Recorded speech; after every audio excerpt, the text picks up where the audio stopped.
السلام علیکم دوستو، آج ہم اس ویڈیو میں آپ کو فلوکونازول ٹیبلٹس کے بارے میں کمپلیٹ آگاہ کریں گے، یعنی فلوکونازول کے یوزز کے بارے میں، اس کے سائیڈ ایفیکٹس کیا ہے، اس کے وارننگس کیا ہے اور اس کے ڈوزج کیا ہے، اس سب کے بارے میں ہم آپ کو تفصیل سے آگاہ کریں گے۔ تو پلیز دوستو اس ویڈیو کو لاسٹ تک دیکھیں تاکہ آپ بہتر طریقے سے سمجھ سکیں۔ دوستو اگر آپ میرے چینل پر نئے ہیں تو پلیز میرا چینل باسط میڈیسن کیئر کو سبسکرائب کریں، بیل آئیکن پر ضرور کلک کریں تاکہ نوٹیفیکیشن آپ کو وقت پر مل سکے۔ ویڈیو کو لائک کریں اور اگر پسند آئے تو زیادہ سے زیادہ شیئر کریں۔ دوستو فلوکونازول ایک اینٹی فنگل میڈیسن ہے جو مارکیٹ میں جنرک اور برانڈ نیم دونوں میں دستیاب ہے۔ یہ ٹیبلٹس فارم، سیرپ فارم اور انجیکشن فارم تینوں فارم میں مارکیٹ میں اویلیبل ہے۔ انجیکشن فارم صرف ہاسپٹل یوز کے لیے دستیاب رہتا ہے۔ یہ 50 mg، 100 mg، 150 mg اور 200 mg کی اسٹرینتھ میں مارکیٹ میں آتی ہے۔ دوستو سب سے پہلے ہم اس کی وارننگس کی بات کرتے ہیں کہ کن مریضوں کو یہ دوا نہیں دینا چاہیے۔ وہ مریض جو فلوکونازول سے الرجک ہے انہیں فلوکونازول دوا نہیں دی جاتی ہے۔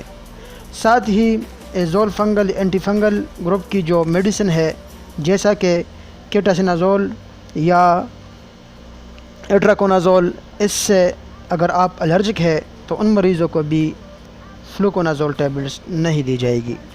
اس کے علاوہ جن مریضوں کو لیور ڈیزیز ہے یعنی جگر کی پرابلم ہے یا کڈنی ڈیزیز ہے یعنی گردے میں کوئی پرابلم ہے تو ایسے مریضوں کو بھی فلوکونازول میڈیسن نہیں دی جائے گی۔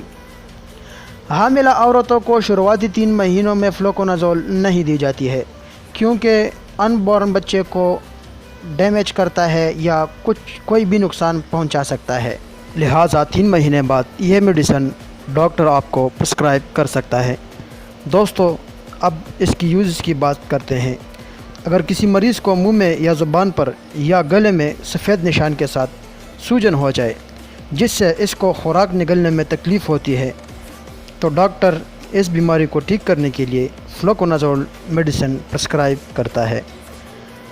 جب یہ بیماری انفیکشن خواتین کو ہوتا ہے تب پرٹیکولر ایریا میں جلن ہوتی ہے یعنی اور کھجلی بھی ہوتی ہے۔ اس کنڈیشن کو ٹھیک کرنے کے لیے بھی فلوکونازول ڈاکٹر پرسکرائب کر سکتا ہے۔ فلوکونازول کا استعمال سکن پر فنگل انفیکشن کے لیے بھی کیا جاتا ہے، جیسا کہ ہاتھ یا پاؤں کے انگلیوں میں سوجن آ جاتی ہے اور یہ لال رنگ کی دھبے کی صورت میں رونما ہوتی ہے۔ بغل انڈر آرمز میں گھٹنوں کے پیچھے کھجلی سی ہو جاتی ہے، سوجن آ جاتی ہے۔ اس کنڈیشن کو ٹھیک کرنے کے لیے بھی فلوکونازول ڈاکٹر پرسکرائب کر سکتا ہے۔ تو دوستو اگر ڈوز کی بات کریں تو فلوکونازول کی جو ڈوز ہے وہ الگ الگ بیماریوں میں الگ الگ رہتی ہے۔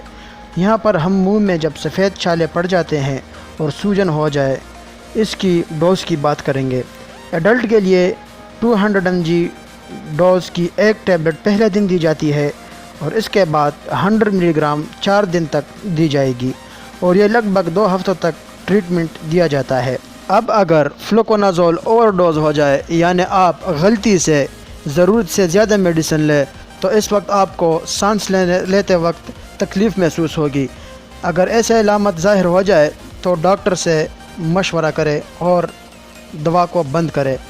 اگر اس کے سائیڈ ایفیکٹس کی بات کریں تو آپ کو متلی ہو سکتی ہے، الٹی ہو سکتی ہے، دست لگ سکتی ہے، پیٹ میں درد ہو سکتی ہے، سر درد ہو سکتا ہے اور کئی بار عارضی طور پر آپ کے سر کے بال گر سکتے ہیں اور ڈارک یورائن بھی یعنی آپ کی یورائن کا کلر ڈارک ہو سکتا ہے۔ اگر ایسے سائیڈ ایفیکٹس یا انوانٹڈ سائیڈ ایفیکٹس ہو جائے تو دوا کو فوراً بند کر کے ڈاکٹر سے ملیں۔